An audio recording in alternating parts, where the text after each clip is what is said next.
Powered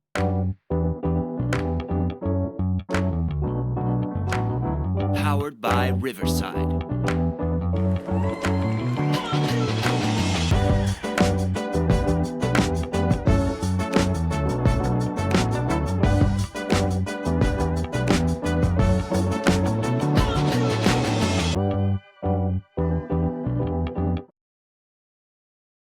Welcome back to the Movement for Life podcast. My name is Colby Christophic, owner and operator at Oxnard Movement and CrossFit Ventura, and the host of the Movement for Life podcast, where we talk about ways that keep us moving throughout our life. This week, we got a fun episode. I had a great conversation with an athlete earlier this week about meal prepping. Like, how do I start meal prepping? What do I need? What are some easy steps? And so I decided that I would walk through what are the basic, tenets of doing meal prep. What do I need? How do I do it? How long should I expect it to take? And start with the basics. I wanted to talk through with you guys, and I wanted to eventually release a guide as well. So I've been working on that guide, and I wanted to share some of what I kind of came up with for this guide on how we're going to do this. But before we get into that, I want to talk about some ways that we moved in the last week. For me, it was a rough last week. I only got CrossFit in 2 days last week. I also did a lot of travel last week. I drove to Arizona and back to visit some family. Driving is not super conducive for activity. I also got food poisoning while I was in Arizona, and food poisoning is not conducive for extra movement as well. So yesterday was actually my first day back moving again. It's been a little bit of a rough week. I'm still feeling a little bit queasy in the stomach, but been able to handle some meals, so I'm able to get back into things. I want to be active in the next couple of weeks as well.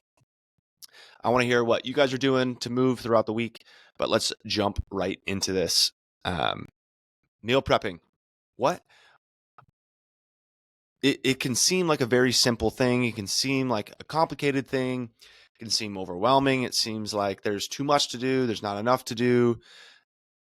I wanted to try to paint some meal prep in as easy as possible. So the guide that I kind of came up with is, hey, what are some things that I'm going to need? And then what are some recipes that I can start with for super basic recipes? My thought process behind this is, hey, if we have the tools in the kitchen that we need, that's step number 2. Then if we have the food that we need, that's step number 3. Then preparing that food, step number 4, and then separating and saving that food is step number 5. So we've got a couple of steps to kind of follow. Hey, if we can nail down each of these things, we can get some basic tenets of meal prep, and then I can start to stack these on top of each other, and I start to do 2 recipes coinciding with one another, or I get halfway through my meals and I start another batch of meal prep for 5 more meals, whatever you end up deciding to do. But I kind of want to walk through some of this stuff. And gathering the right tools is the first part of meal prep. The first thing that you're going to need is some meal prep containers. I think that this is kind of underrated, especially as somebody who's not gotten into meal prep. Like, let me just put everything into a big container, and then I'll just put out a little bit for each meal, and then I'll have my meals. If you're anything like me, if I don't divide them out, my portions are going to be very different than what they should be. So having some containers to divide this out is going to be super, super helpful. You can kind of go 2 different routes here, and you can find great things on Amazon. I'm sure that you could find a ton of things on Target or Walmart or something like that. Plastic options and glass containers. Plastic options have a plastic lid and container. Sometimes they're just one open bin. Sometimes they're divided for different compartments, like a protein section, carbohydrate section, and a non-starchy carbohydrate or a fats section. And sometimes, same thing with glass. Sometimes glass can have dividers in it already, and sometimes the glass is just an open container with a glass or plastic lid on top. Whatever you choose to do, having some containers is definitely, I think, a necessity for basics for meal prep. It is significantly easier to divide those up, put them in the refrigerator so that when you're ready for a meal, you can just grab it and go. You don't need to open up several containers, prepare a plate, all that. The point of meal prep is to make healthier food as convenient and easy as possible. So that's the first thing.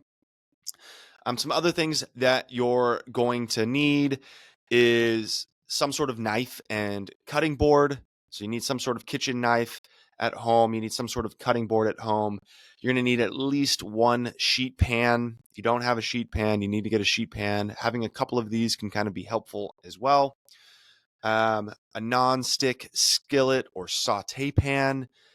That's going to be great. Having a tin foil is going to be another really big one as well. Having a tin foil roll that you can use for your sheet pan and roasting of whatever you end up roasting. And then some other things are potentially a slow cooker, a microwave, a toaster oven, a regular oven.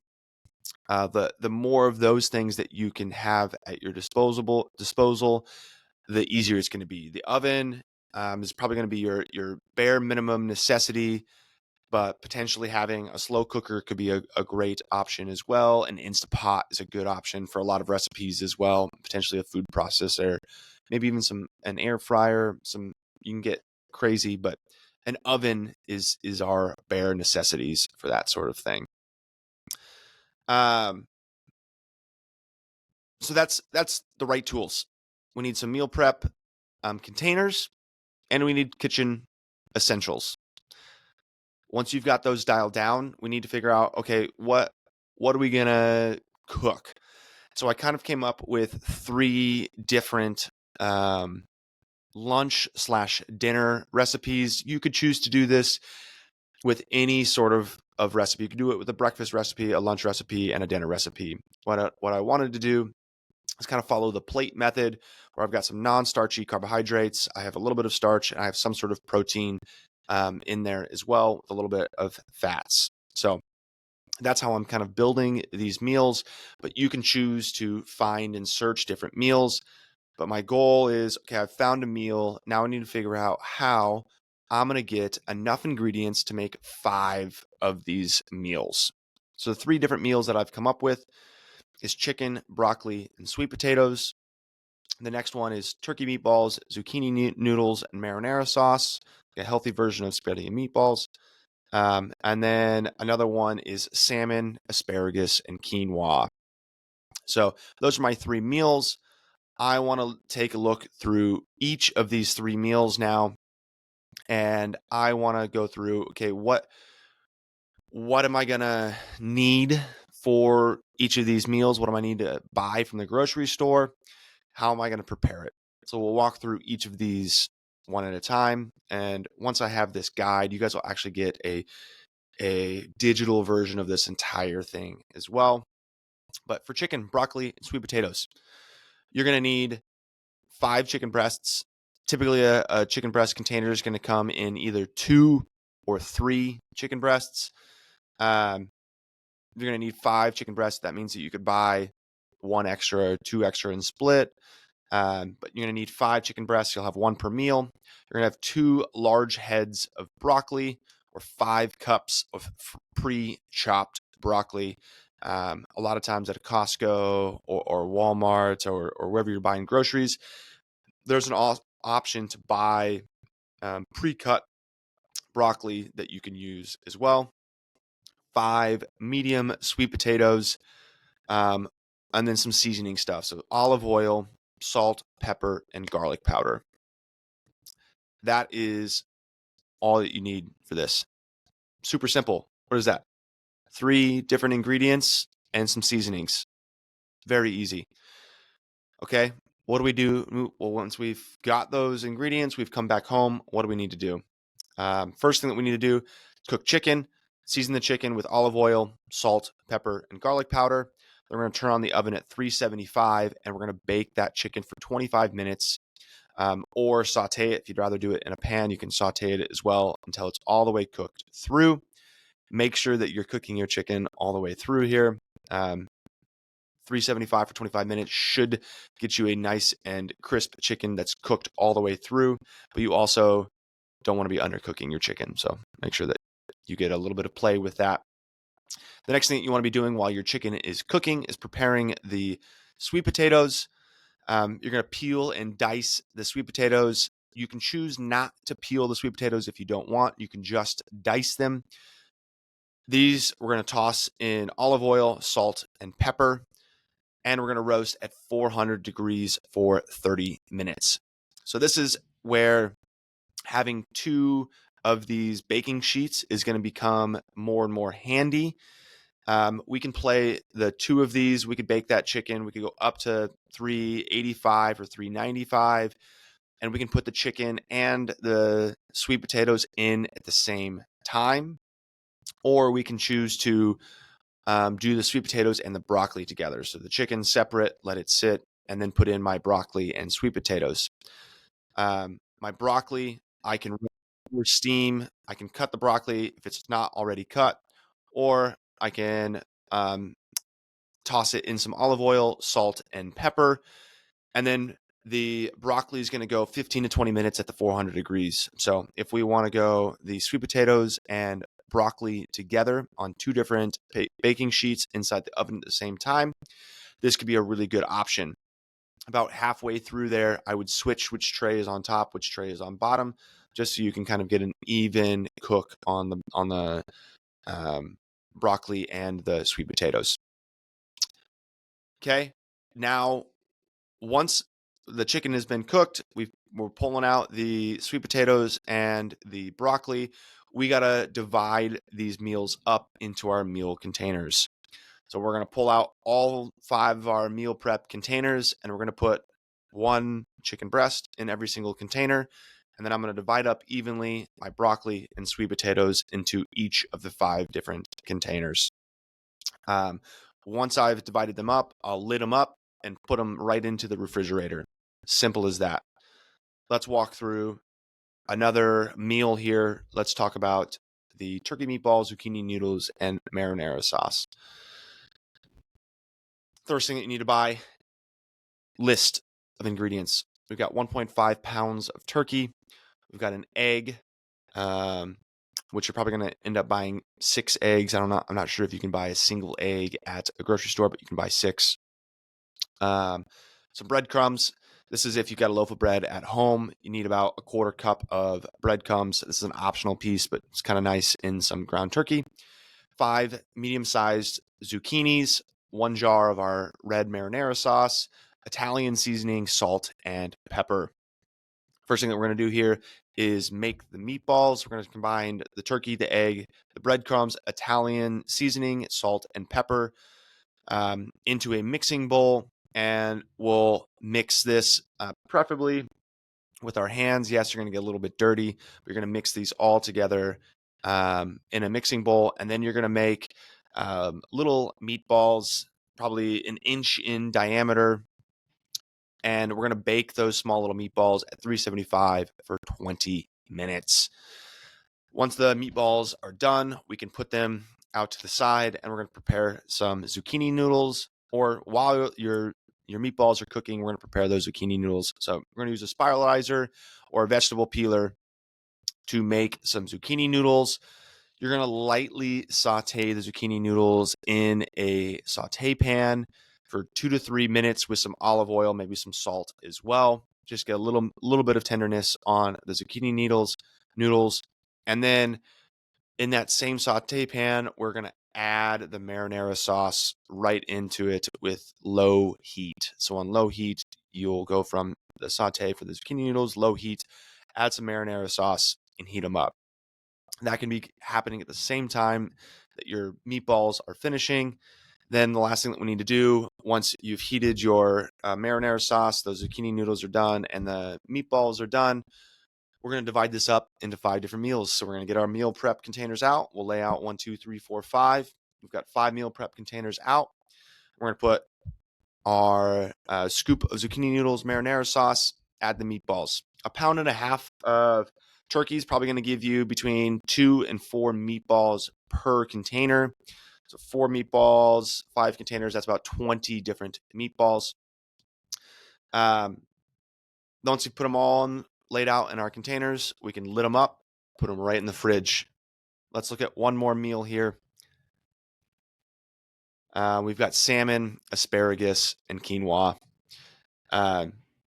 We need 5 salmon fillets. This is going to be a little bit harder to find. Again, this is similar to the chicken. You're looking at 4 to 6 ounces for these salmon fillets. So if you end up buying a bigger salmon fillet, maybe we're cutting it in half. But you can also find some smaller fillets as well. They're going to need 2 bunches of asparagus, or 5 cups of pre-trimmed. I find it's a little bit harder to find pre-cut and pre-trimmed asparagus than it is for broccoli. 1.5 cups of dry quinoa. You'll end up buying probably a container of quinoa and finding 1.5 cups with a measuring cup. Then we'll need a couple of lemons, some olive oil, salt, pepper, and garlic. And garlic seasoning, or you can buy fresh garlic as well. How are we going to do this? So first thing we need to do is prep our salmon. We're going to season the salmon with olive oil, some lemon. You can do lemon one of 2 ways. You can slice up a lemon and squeeze a wedge over the top of the salmon, or you can thinly slice pieces of the lemon and lay the lemon on top of the salmon. You're going to add some garlic, some salt, and pepper. The salmon is going to cook at 375 for 12 to 15 minutes, or you can pan sear it as well. I like putting everything in the oven. That way it lets me forget about it and move on to my next thing for meal prep. Roasting asparagus and cooking the quinoa here. So salmon's in the oven. I'm preparing my asparagus. I'm going to trim off the ends of asparagus. I'm going to toss it with olive oil, salt, and pepper. I'm going to lay down my cookie sheet, lay them all out in my cookie sheet so I can roast them. 15 minutes for roasted asparagus. Then I'm going to cook my quinoa. And my quinoa, I'm going to have a pot of water. I'll go 3 cups of water in the bowl. I'll put my 1.5 cups of quinoa, bring it to a boil, reduce my heat, and simmer for 15 minutes. You could probably do the asparagus and quinoa coinciding with one another. They're both about 15 minutes, or until that quinoa is fluffy, right? We don't need to overcook that quinoa. Once all the water has been absorbed into the quinoa, we do not need to keep cooking it. Keep cooking it, it'll get super dry. Boom. There's our 3 ingredients. This is less than an hour for all of these different things. We've got 5 different meals from them. So after this, we need to get our 5 meal prep containers out. We're going to put our salmon into it. We're going to put our asparagus into it. And we're going to put our quinoa into it. Divide it evenly throughout our 5 different containers. Lid them up. Put them in the refrigerator. This is a super basic and easy way that we can put together meal prep. Has very little complexity to it. Obviously, we can get way more complex. We can do more than 5 meals. The reason that I like 5 meals to start is it generally feels like one sheet pan can roast enough veggies, can get enough meat for 5 different meals. If I want to get 10 meals at the same time of the same meal, I'm probably going to have to have more than one sheet pan going at the same time if I'm wanting to do more than that. So 5 is the easy one that I picked out. Once you're nailing these and you're meal prepping on a regular basis, you've got 5 meals prepped every single week, then it's going to be a lot easier for you to decide, hey, I'm going to add on to this. What do I need to double this from 5 to 10 meals? I'm just going to get two of everything. And I can be doing it coinciding with one another. I would say some big takeaways is start small. Meal prepping is a difficult thing to get into, but once we're into it and you can be consistent in it in a couple of days out of the week. Some people, I like to meal prep on a Sunday. Some people like to do it during the week and have a day during the week that they meal prep for a couple of hours and have meals ready. Some people like to do it a couple of days out of the week. Hey, on Tuesday, I'm going to meal prep. And on Friday, I'm going to meal prep and have a couple of meals ready. And then they'll always have meals ready before they run out of meals. I think that's another really big point for meal prep is I want to have food already before meal prepping. One of the things that will help with that is if you can do something like a Tuesday and Friday, you'll have some of your old meals already ready still while you're cooking your new meals. We can very easily get into, I'm not going to say it's a trap, but sucked into, hey, I'm cooking all this food, so I'm just going to snack on it and eat it while I'm preparing all this food. And now I only have 4 meals left, but I'm still like a little bit hungry, or I didn't fill up my 5th container as much as it should. So I have a little bit less in each of my containers if I did have 5 containers still. So if I have food already, then I can pack all of those meals and have them ready for me in the future. The other thing that I was going to say with that is, I forgot what I was going to say with that. Changing up recipes would be the other fun piece that I would think about. Is probably it depends on your preference, but once you get really good at getting a recipe and you know that you like it, sometimes when we do it repeated, we can put it on autopilot and we can make it really fast, really easy, and nail it down. If you have no problem eating the same foods, that's amazing for you. You can eat the same meals and get them done over and over again, no problem. If you're somebody who can't stand the same meal more than a couple of weeks, then having a rotating meal or a rotating menu that you make for yourself is going to be super helpful. Hey, I know that on day 1 through 5, I'm going to eat this meal. Day 6 through 10, I'm going to eat a different meal. And 7 through 14, I'm going to eat a third meal. And that so that you're always rotating your meals.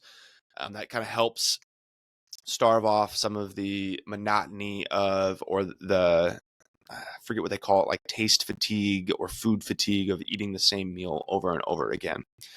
Here's some basics. When I finish this guide, and I'm going to add some more details, I want to add like specifics of how much it's going to cost you for those meal prep containers and how much it's going to cost you for each of those meals. And maybe I even add a couple of more meals for you so that you can rotate. Once I have that, I will release that to all you guys as well. And hopefully you guys can go and download it. If you want it, ask me for it. If you're a member at Oxnard Movement or CrossFit Ventura, we give away all of this content on our website for free. If you would like it, you can DM me or email me and I'll send it over to you. But members, remember, you have full access to all of these things.